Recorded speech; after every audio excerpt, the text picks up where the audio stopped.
মুখ্যমন্ত্ৰী ডাঙৰীয়াৰ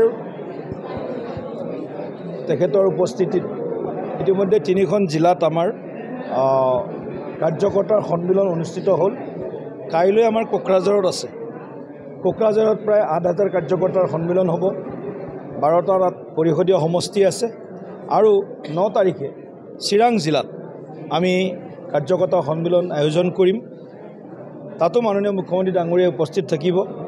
গতিকে এনেদৰে আমি সংগঠনৰ যি বুথ সমিতি বুলি কোৱা হয়, যি আমাৰ নিৰ্বাচন জিকাত নিৰ্বাচন জিকোৱাত মুখ্য ভূমিকা গ্ৰহণ কৰে, তেনেকুৱা বুথ সমিতিসমূহৰ কাৰ্যকৰ্তা 5জনকৈ কাৰ্যকৰ্তাক আমি এই বৈঠকলৈ মাতিছিলোঁ।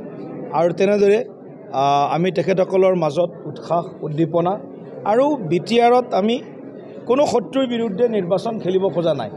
এই যিটো আমাৰ টোন ছেটিং বুলি যাক কোৱা হয়, যিটো আমাৰ থিম যে কাৰো বিৰুদ্ধে নিৰ্বাচন খেলিব খোজা নাই, বিটিআৰৰ 35 লক্ষ বাসীৰ স্বাৰ্থত আমি বিটিআৰত স্থায়ী শান্তি, বিটিআৰত থকা 26টাতকৈ অধিক জাতি জনগোষ্ঠীৰ মাজত সমন্বয় আৰু অধিক শক্তিশালী কৰা, লগতে এখন বিকশিত বিটিআৰ গঢ়ি তোলাৰ যি আমাৰ মন্ত্ৰ, সেই মন্ত্ৰখিনিৰ বিষয় আমি কাৰ্যকৰ্তাসকলৰ মাজত আমি এনেদৰে সভা বা সন্মিলনৰ জৰিয়তে আমি তেখেতসকলৰ সন্মুখত ৰাখি আহিছোঁ।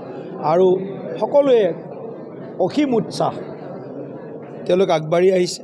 গতিকে বিটিআৰত ভাৰতীয় জনতা পাৰ্টীয়ে ৰাইজৰ আশীৰ্বাদ লাভ কৰিব, এনেধৰণৰ ধাৰণা এটা আমাৰ হৈছে। আৰু কাৰ্যকৰ্তাসকলেও যৎ পৰ্ণাস্তি সংগঠনটোক তৃণমূল পৰ্যায়ত শক্তিশালী কৰাৰ কাৰণে বিৰাম বিশ্ৰামহীনভাৱে তেওঁলোকেও কামত লাগি গৈছে। কিছু সময় পূৰ্বে কৈছে যে নিৰ্বাচনৰ পাছত মই বাৰে বাৰে এই কথাটোৱে কৈ আছোঁ যে বিজেপিৰ কাৰণে 35 লক্ষ বিটিআৰবাসীৰ দুৱাৰ খোলা আছে।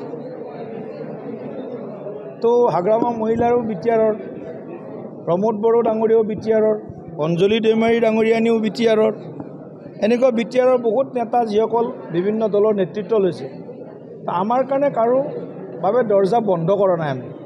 আমাৰ কাৰণে সকলোৰে দৰ্জা আমি মুকলিকৈ ৰাখিছোঁ।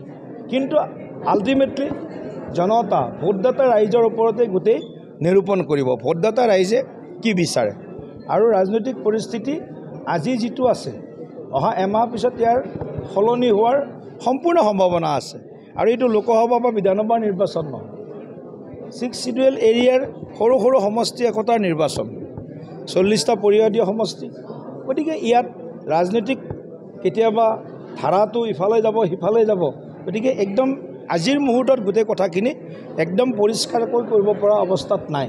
কিন্তু জুলাই মাহত আমাৰ যে 38জন পৰ্যবেক্ষক দিছোঁ, তেওঁলোকৰ প্ৰতিবেদন, তেওঁলোকৰ যি ৰিপৰ্ট আহিব, তাৰ আধাৰত আমাৰ কৰ্ণধাৰ সমিতিয়ে গোটেই কথাখিনি আলোচনা কৰিম।